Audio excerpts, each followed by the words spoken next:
now experiencing a phenomenon that I had never experienced before. What happens is that now I'm getting people who come to me and say, hey, they denied my loan modification and they're going to foreclose on my property and I want to stop the foreclosure, and will the bankruptcy do that? Well, yes, of course. But I don't think I'll be able to keep my house because they denied the loan modification.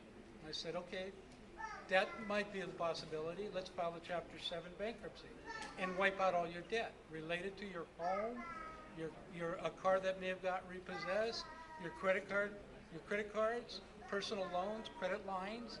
Let's wipe it all out.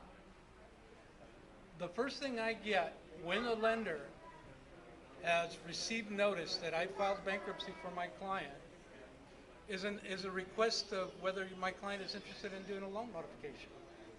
The most bizarre experience that I've had happen of late.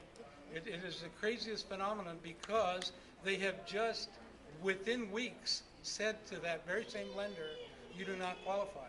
We're not going to give you a loan modification. So are they crazy? I think they are, quite frankly. I think they're doing some of the craziest stuff out there that doesn't seem to have a whole lot of rhyme and reason. And I think that for the most part, the lender itself is not communicating with their attorney in bankruptcy. Because on the other hand, there are many cases where you'll file the Chapter 7 bankruptcy, your loan modification has been denied, and now the attorney for the lender is bringing up what is referred to as a motion for relief from stay. The motion for relief from stay is the lender, through its attorney, asking the bankruptcy judge for permission to go forward with the auction, with the sale of the property. Now, I have had the situation where you go through entirely 4 months of the bankruptcy before you actually get that order of discharge, and the lender will not hire an attorney and will not bring that motion for permission to proceed with the foreclosure. And then they wait, and the case ends, and then they go through with the foreclosure, and they take back the property without even offering to do a loan modification. Some very strange things going on out there, and you cannot know for certain.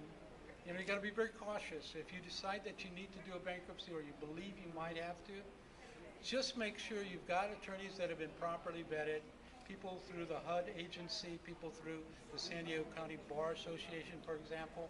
These are attorneys who they know will not burn you, who will not take your money and do a lousy job for you, or not do anything for you.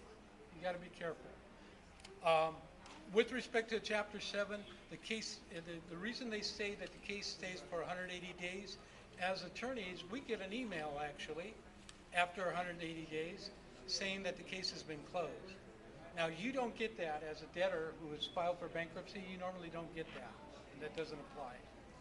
What's the beauty of Chapter 13? Something that I've been holding off on. The beauty of Chapter 13 bankruptcy is if you have a second mortgage, you can wipe that out in a Chapter 13. How do you do that? You have to be in that situation where the first mortgage, the amount that they're collecting on the first mortgage is higher than what the fair market value of your property is. Now, is that a tough task nowadays? Apparently not. Nowadays, most houses being underwater or upside down, you're going to find that your house has dropped in value to $275,000. You still owe $350 on your first mortgage, maybe $100,000 on the second, and now you're falling behind perhaps on your first mortgage and maybe even on your second. And now you want to know, can a Chapter 13 benefit you? Yes. The short answer is it may very likely benefit you. And how does that work? Well, you have to go first to a Chapter 13 attorney who knows what they're doing. You file a Chapter 13. You are proposing the payment of the arrears, whether it's $10, $20, $30, $40, $50,000. You're proposing payment of that over the course of anywhere from 3 to 5 years, 36 months to 60 months, in monthly payments. So, because now the loan modification has been denied you, so you don't have that option. You know, that loan modification isn't going to happen. You're never going to take their arrears on the first mortgage and throw it back into the principal.